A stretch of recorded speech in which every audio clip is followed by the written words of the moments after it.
We'll start Hare with Krishna prayers. Prabhuji. Hare Krishna. We'll start with prayers. Om Ajnana Timirandhasya Jnanakaya Chakshurum Militam Yena Tasmai Shri Gurave Namaha.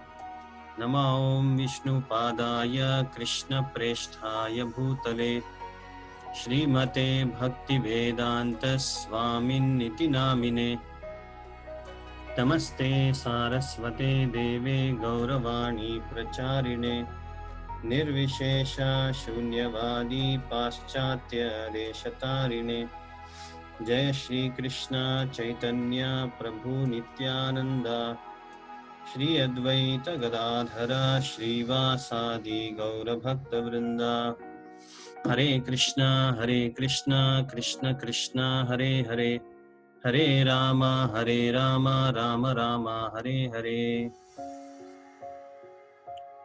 So we will do a recap of the part 2, yesterday's session, qualities from 17 to 32.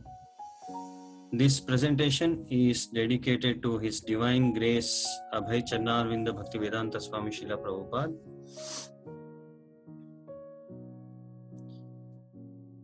Seventeenth quality was Kritagnaha.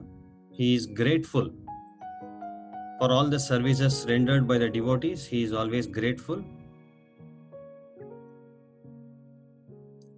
18th quality, Sudhrudha Vrataha. He is always Dhrida Vrata. He is determined to fulfill his tasks.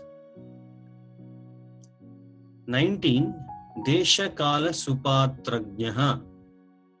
He is expert in dealing with different people according to different circumstances, different country, different time, different paraphernalia.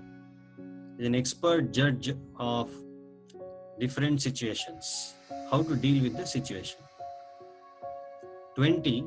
Shastra Chakshuhu.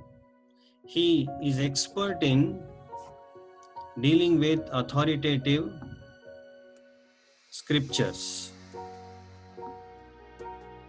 I think there is some internet problem. Let me just shift to a different internet.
Hare Krishna, you are able to hear me? Yes, Prabhuji. Okay, how is the connection now? Is my voice breaking? No, Prabhuji. Okay.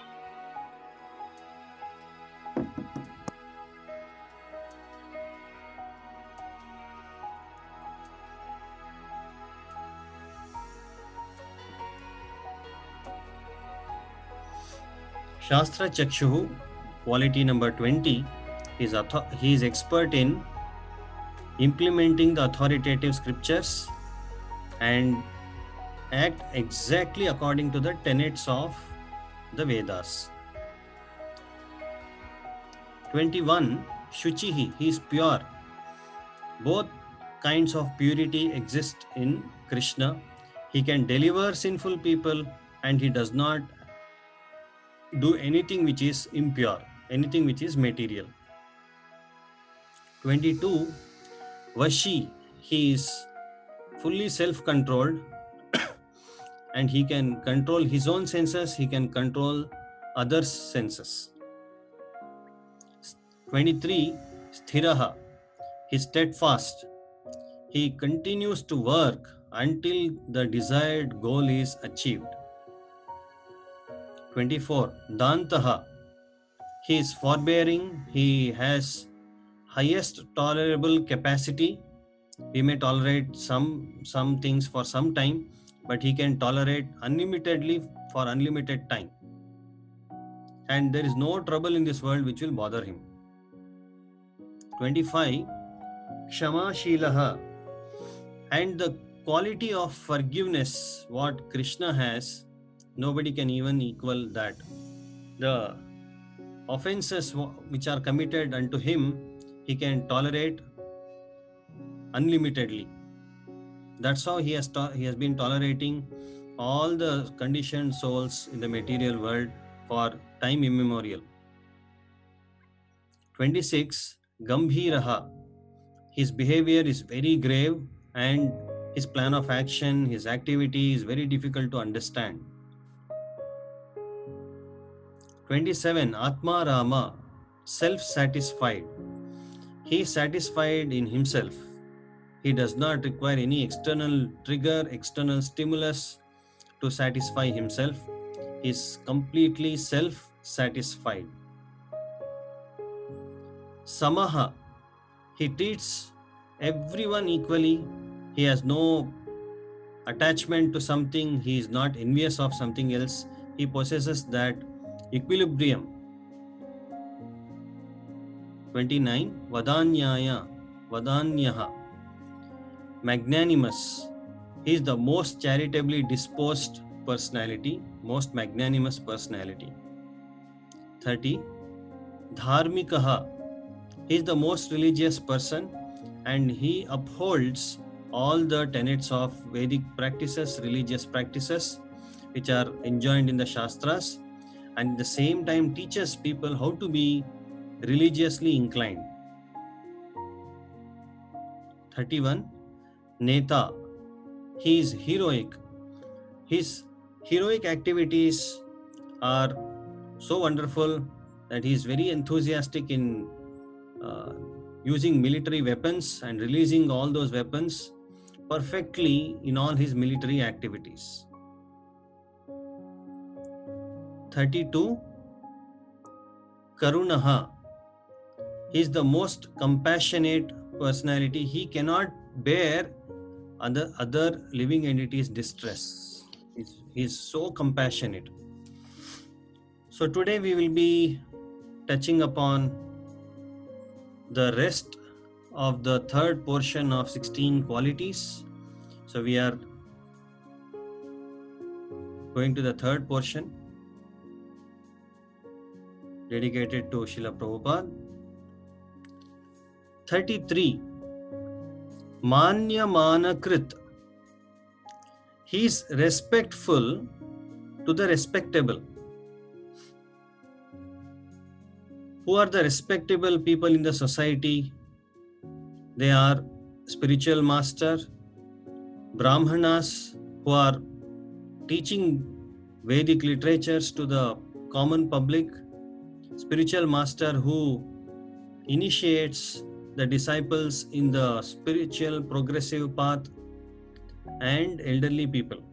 They are all to be respected. And a person who shows adequate respect to spiritual master, to Brahmanas and elderly people, he is called as Manya Manakrit. He is the person who offers all respect to the genuinely qualified, respectable people in the society.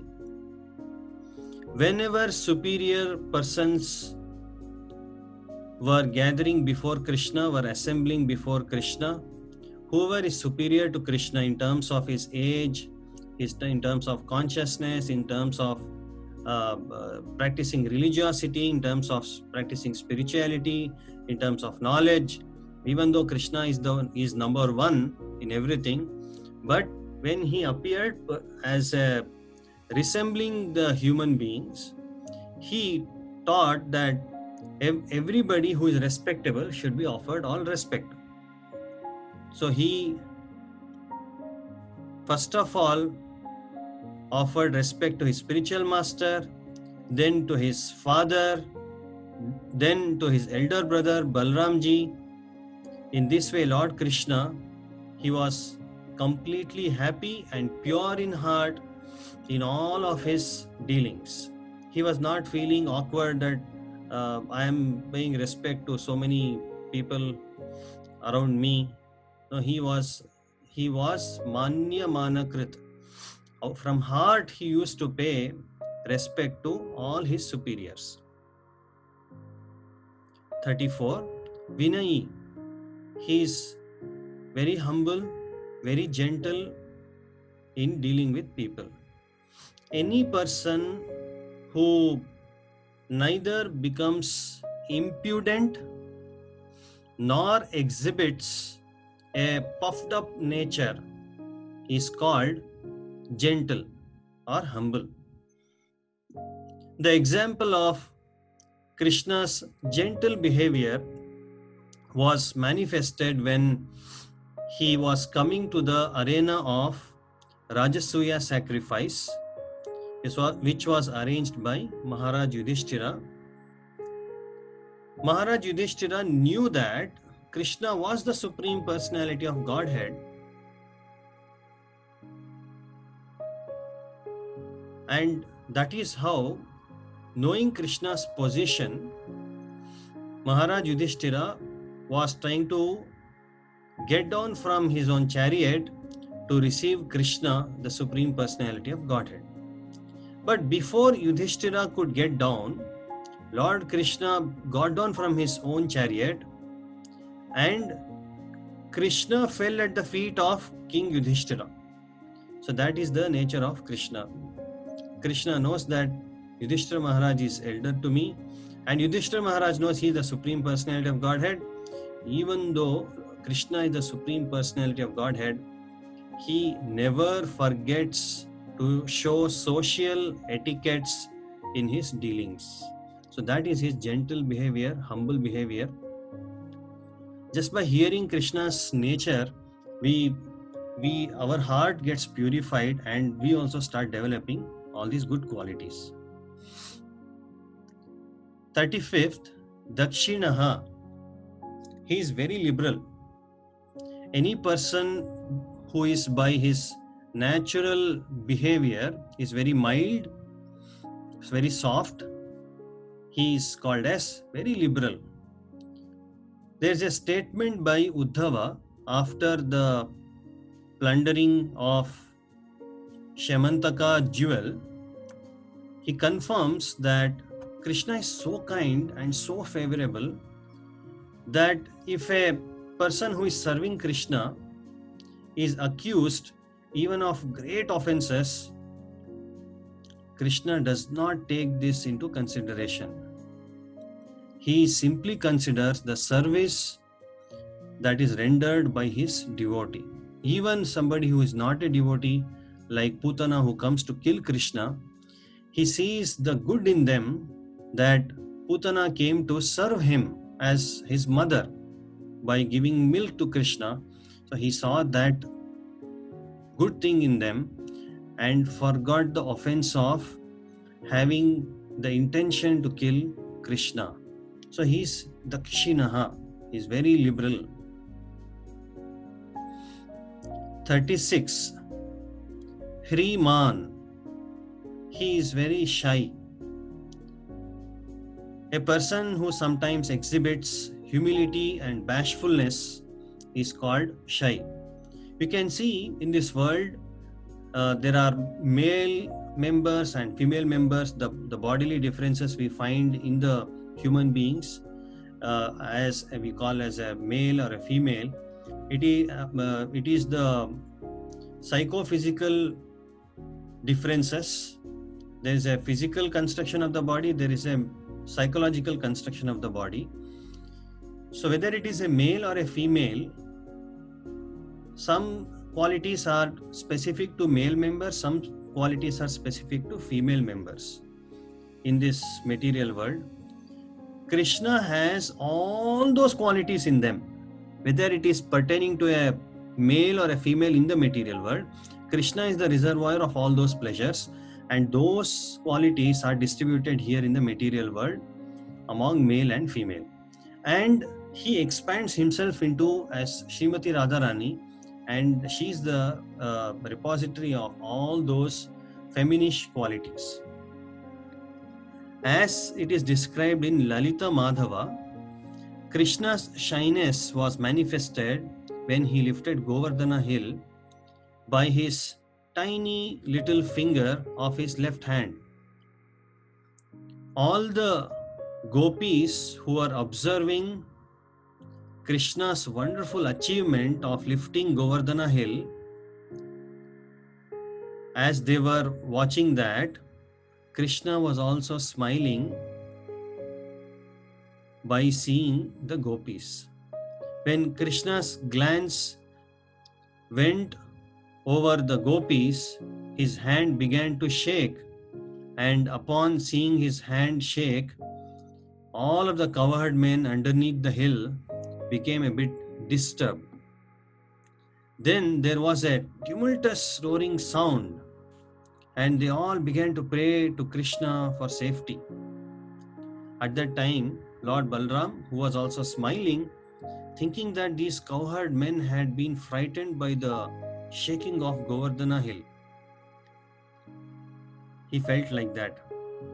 So, but seeing Balram's smile, Krishna thought that Balram has understood his mind in observing keenly the gopis, and he immediately became bashful.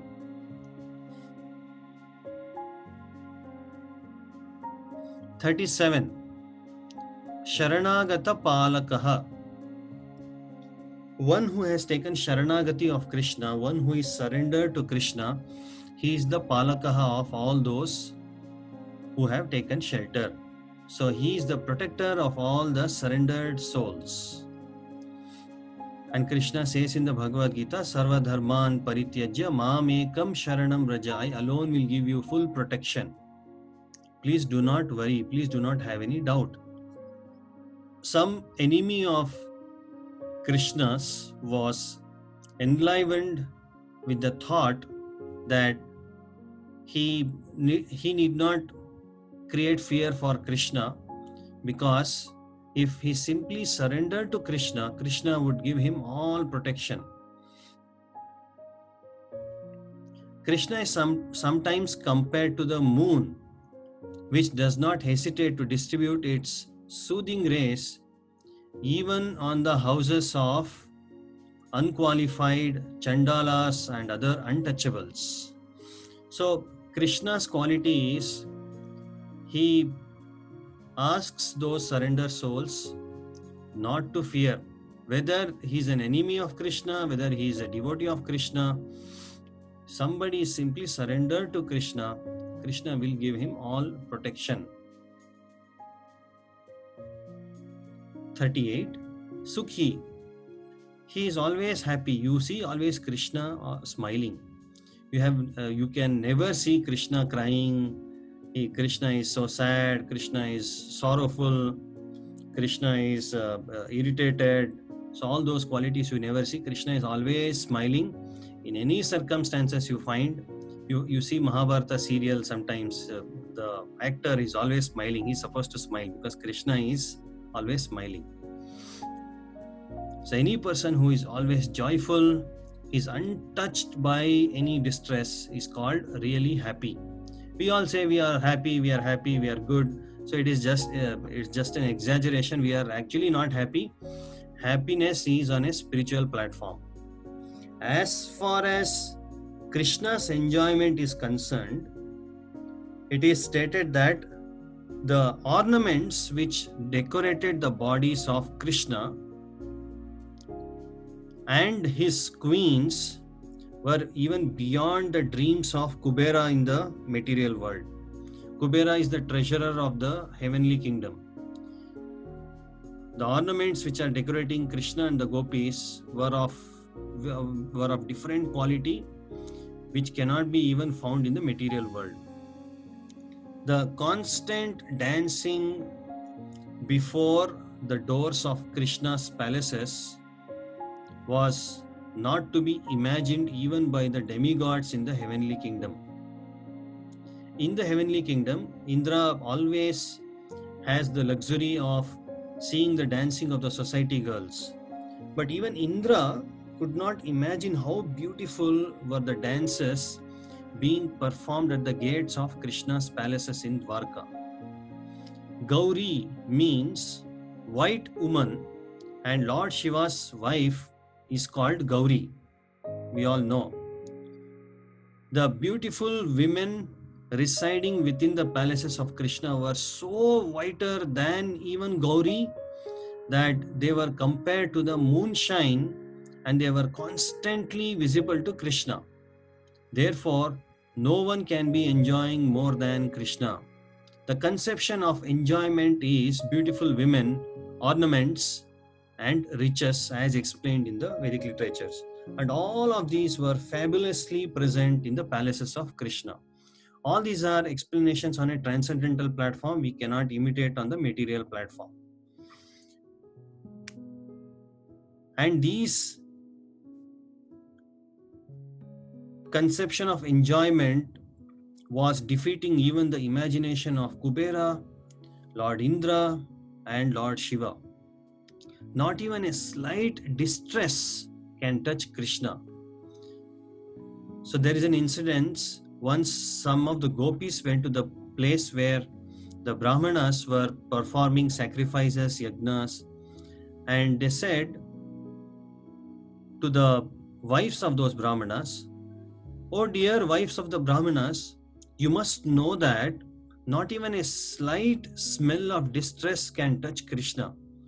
He knows no loss, he knows no defamation, he has no fear, he has no anxiety, he does not know what is a calamity.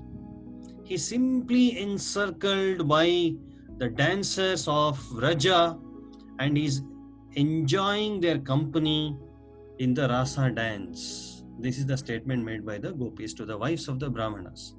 You can imagine Krishna is enjoying in the spiritual world unlimitedly, and Krishna is enjoying even the material world. Material world is not a distress for Krishna. Even material world is made for Krishna's enjoyment. The living entities like us may think it is for my enjoyment, it is my misunderstanding and my illusion. Everything, even the material world, everything is for Krishna's enjoyment. All the resources available in the material world are for Krishna's enjoyment. You see the extent of his happiness. 39. Sadhu Samashrayaha. He is the well-wisher of all his devotees. All the sadhus, one who is chanting Hare Krishna with faith, he or she is a sadhu. And Krishna is the well-wisher of all those devotees.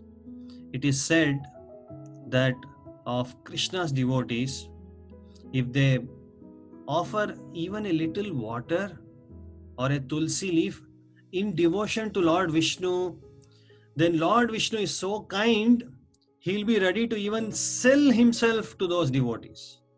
That is the nature of Krishna. So very easy to capture Krishna. Only thing we have to make up our mind. Krishna's favoritism toward his devotees was exhibited in his fight with Bhishma in the Kurukshetra war.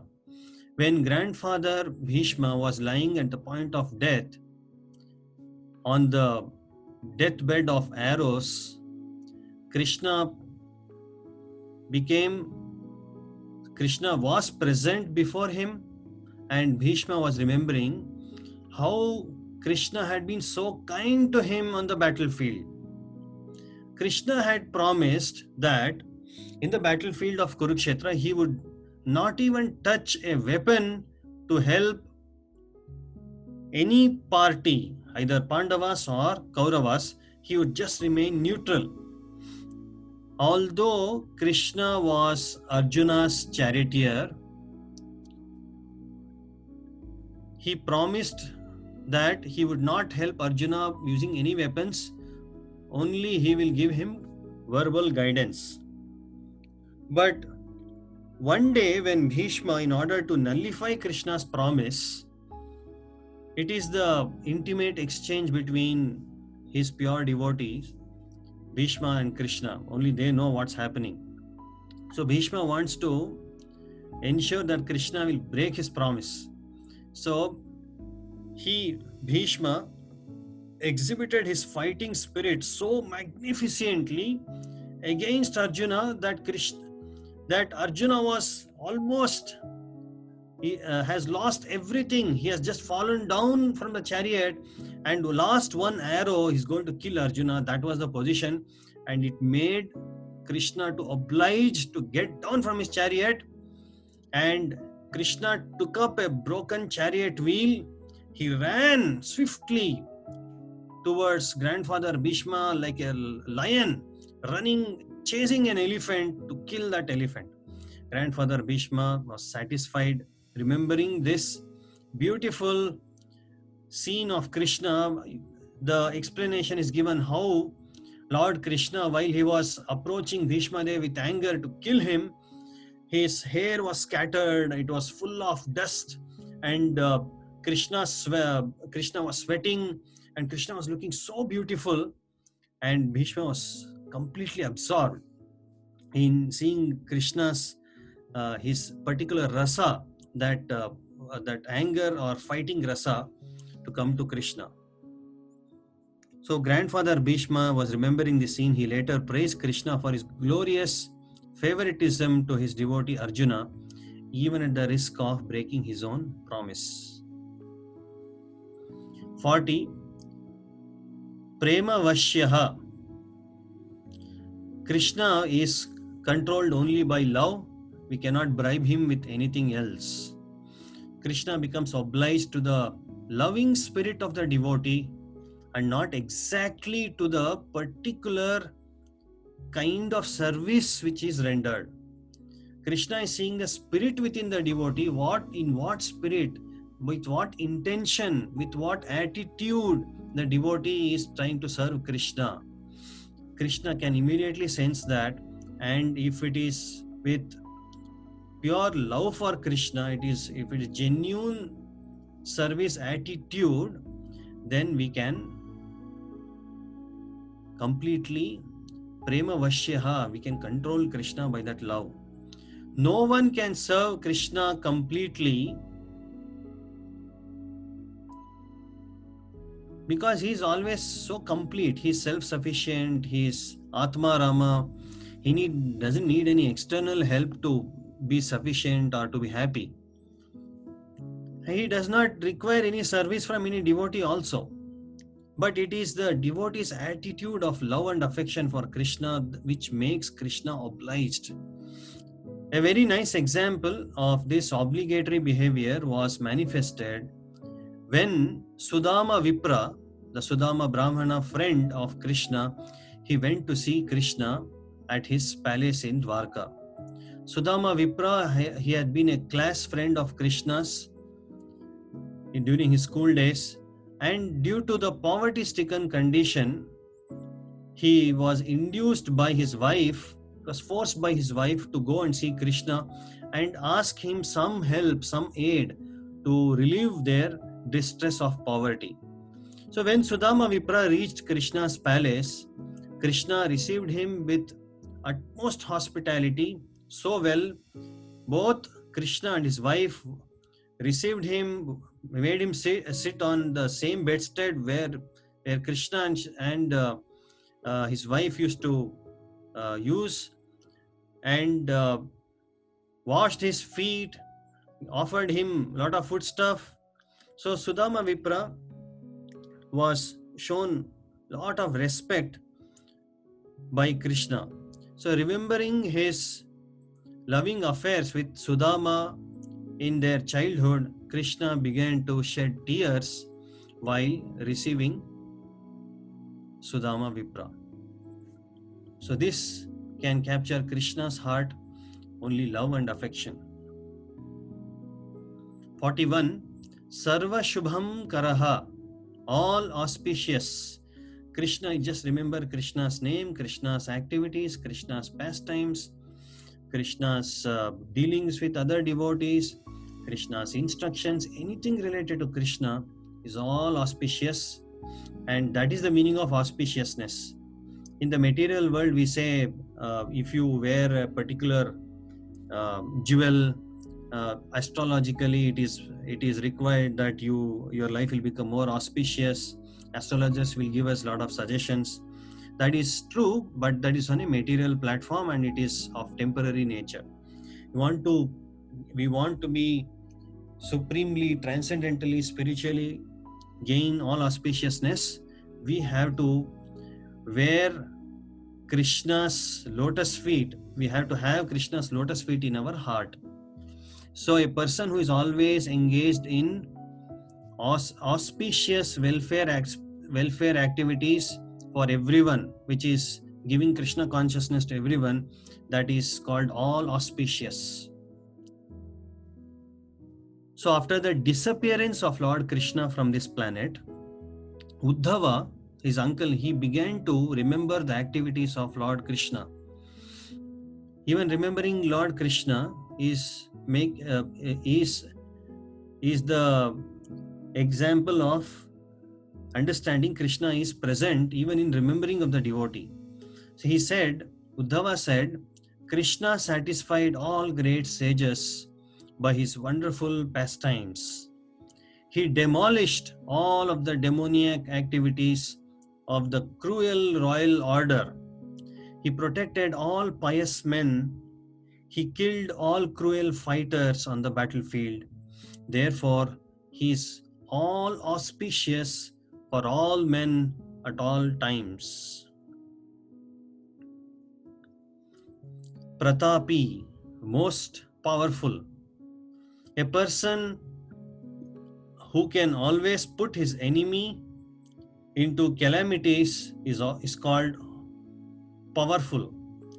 So Krishna, he demolished the troops of Jarasandha several times, 17 times, 18 times. And he was so powerful, he brought calamities to their troops which was attacking Krishna.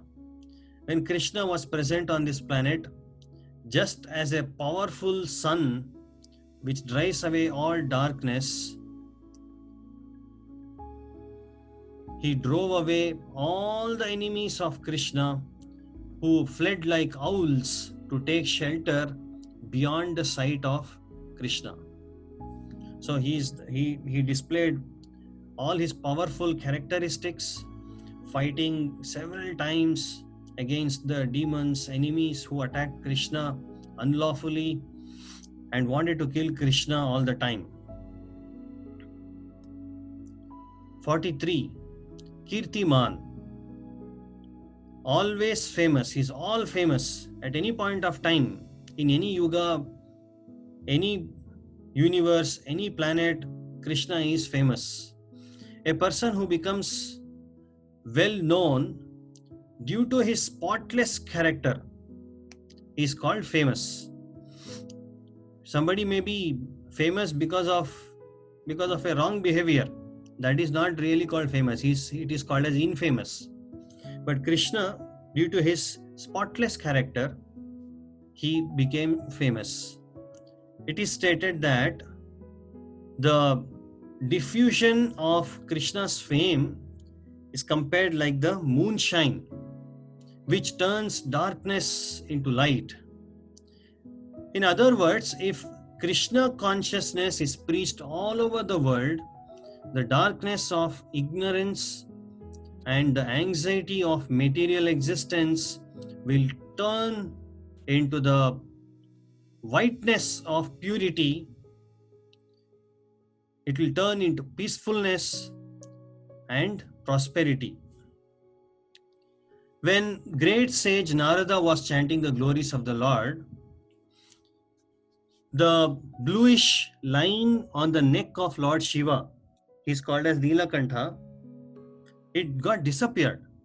Upon seeing this, Gauri, Parvati Devi, the wife of Lord Shiva, suspected Lord Shiva of being someone else disguised as her husband.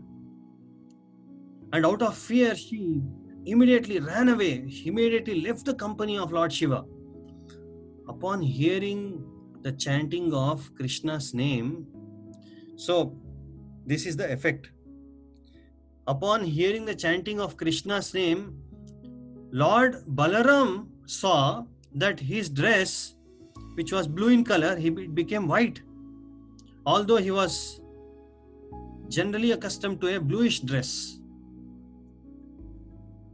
Another incident, the cowherd girls saw all of the water of Yamuna river turn into milk.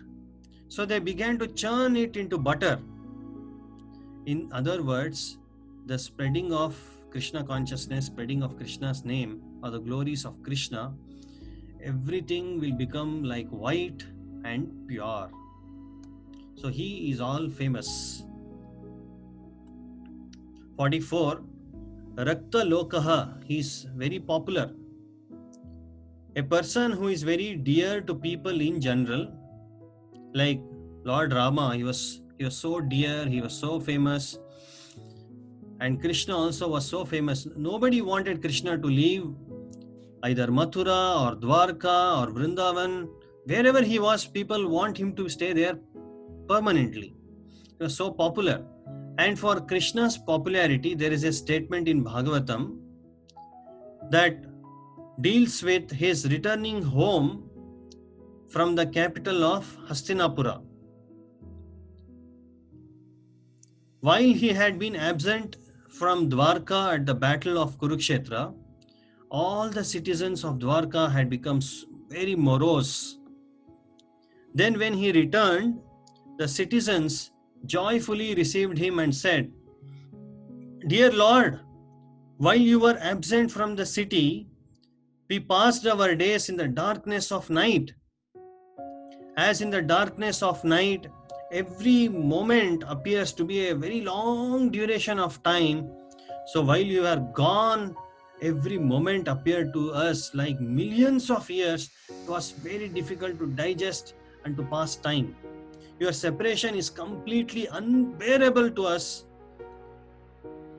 So that is the kind of intensity of separation people feel when Krishna is not present with them. This statement shows how popular Krishna was all over the earth planet. 45. Bhakta Suhrut. It is said he is always equal, but transcendentally he is partial to his devotees. He is very dear to his devotees.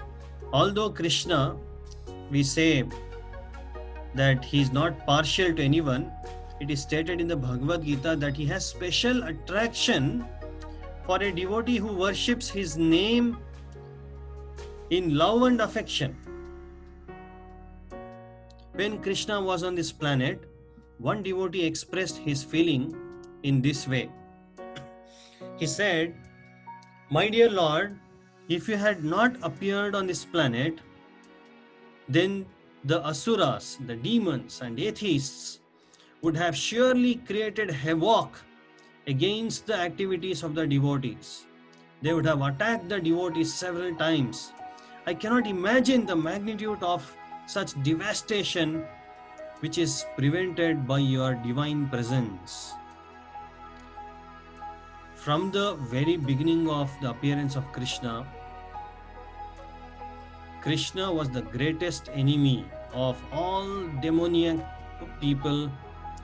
Although Krishna's enmity towards demons is actually comparable to Krishna's friendship with his devotees. So this is because any demon who is killed by Krishna, he receives immediate salvation. So in that way, both are equal to Krishna. At the same time, Krishna is partial to his devotees. 46. Nari Gana Manahari. He is very attractive to all women. Prabhupada is mentioning in one place that all the jivas, the tiny living entities, the souls who are captured in the material bodies, in the material world, all of us are women. Women means we are Prakriti. Krishna is Purusha. Purusha means enjoyer, Prakriti means enjoyed. So whether somebody is a man or a woman in this material world, all of them are women for Krishna, because Krishna is attractive to everybody and Krishna enjoys everybody. So any person who has special qualifications becomes immediately attractive to women. In this context, a devotee made a following statement about the queens of Dwarka. So the devotee said, "How shall I describe the glories of the queens of Dwarka who were personally engaged in the service of the Supreme Lord? The Lord is so great that simply by chanting his name, all the great sages like Narada Muni, who is a transcendental spaceman, he can enjoy transcendental bliss. So what can be said about those queens who were at every step, every moment seeing the Lord and serving him personally?" And we all know Krishna had 16,108 wives in Dwarka, and each and every one of them was so thickly attracted to Krishna, just as iron is attracted to a magnet and is hooked on. There is another statement by another devotee. "My dear Lord, you are just like a magnet, and all the damsels of Raja are just like iron. In whichever direction you are moving, they are just following you, as iron is attracted by magnetic force." So Krishna is very attractive. He captures the minds and hearts and becomes very attractive to women. 47. Sarva Aradhyaha. He is worshipped by everybody, not only human beings on the earth planet, that too few human beings. No, it is mentioned that all worshipable means a person who is respected and worshipped by all kinds of human beings, demigods, all species of living entities is called Sarvaradhyaha. Sarva Aradhya. Aradhya means worship. So Krishna is worshipped not only by all living entities in the earth planet, but also which includes great demigods like Lord Shiva, Lord Brahma, and specifically also by all Vishnu expansions, including Baladeva and Shesha, Ananta Shesha. Baladeva, even though he is a direct expansion of Krishna, but he still accepts Krishna as worshipable. When Krishna appeared in the arena of Rajasuya sacrifice organized by Maharaj Yudhishthira, to all present there, including great sages and demigods, Krishna became the cynosure, the center of attraction, and everyone offered him respects. So that is why in a temple where Krishna and Srimati Radharani is standing as the worshipable deities, the center of attraction is the deities, and nobody else steals away the center of attraction. Anybody who visits the temple should get attracted, heart should get melted by seeing the all worshipable Lord. So today's last quality, 48th, Samriddhiman, all opulent. Krishna, as we know, as Parashara Muni says, he is replete with 6 opulences in unlimited quantity. Aishwaryasya samagrasya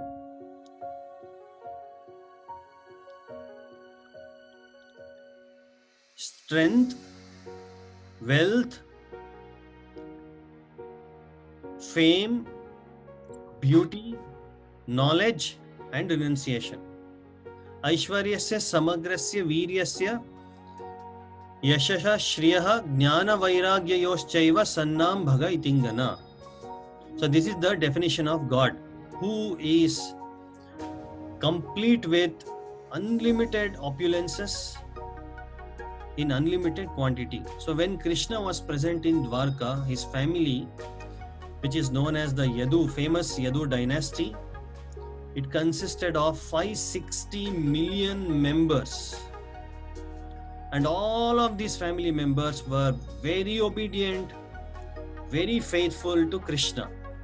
There were more than 900,000, 9 lakh big palatial buildings present to house all the people, and everyone in them respected Krishna as the most worshipable.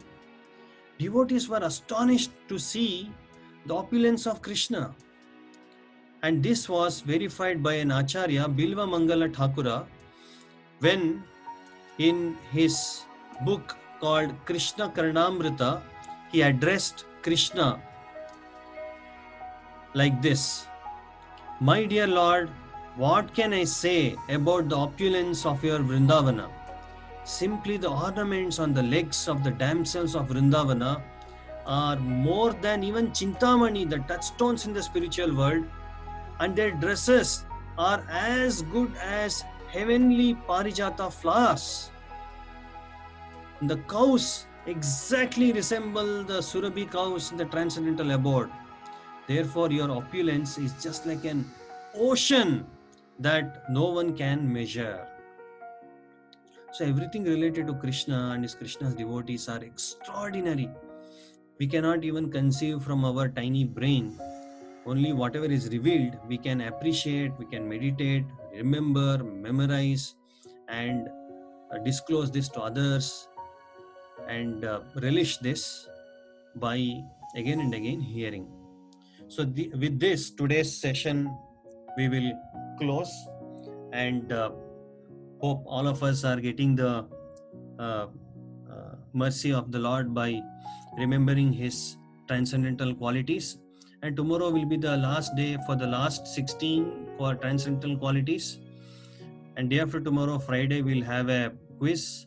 So all of you please be prepared, and I'll be posting in the group all the 64 transcendental qualities in English, and we will have a quiz wherein the picture and the Sanskrit word will be displayed. All of us will have to figure out what is the English equivalent of all the transcendental qualities of Krishna, which will be posted randomly, and within half an hour time we should be able to select the right English equivalent of all the qualities. So we will stop here for today. Srila Prabhupada